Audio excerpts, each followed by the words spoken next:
中央特办啉牛奶这个政策呢是划停啊，不过屏东的调查讲哦，有9成学校拢有这个意愿继续办。官府呢，就伫这个月开始推测，也对象呢是扩展到高中生。全县呢超过56000个学生，逐礼拜拢有一罐牛奶，也是讲到拎来啉。5年4班，叫着倒一班的学生就出来领牛奶。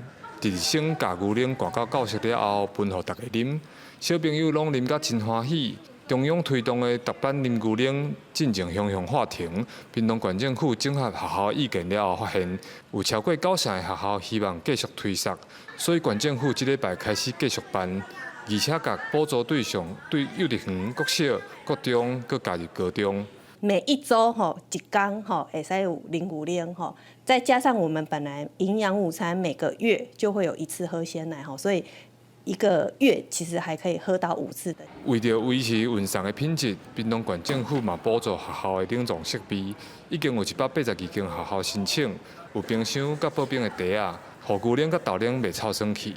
屏东市中南国小的校长嘛表示，有冷藏设备嘛，互学生自由决定要啉的时间。那我们这一次就采购了将近40台的小冰箱能够让每个班级当牛奶来的时候呢，可以先存放在自己的冰箱里面。很有丰富的蛋白质，同时也可以让我增强骨骼。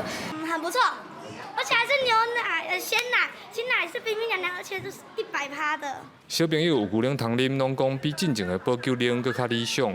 教育处嘛统计，有9成以上的学生拢订牛奶，因即摆特班啉牛奶至少会推测到明年第1学期。记者柯炳哲，屏东报道。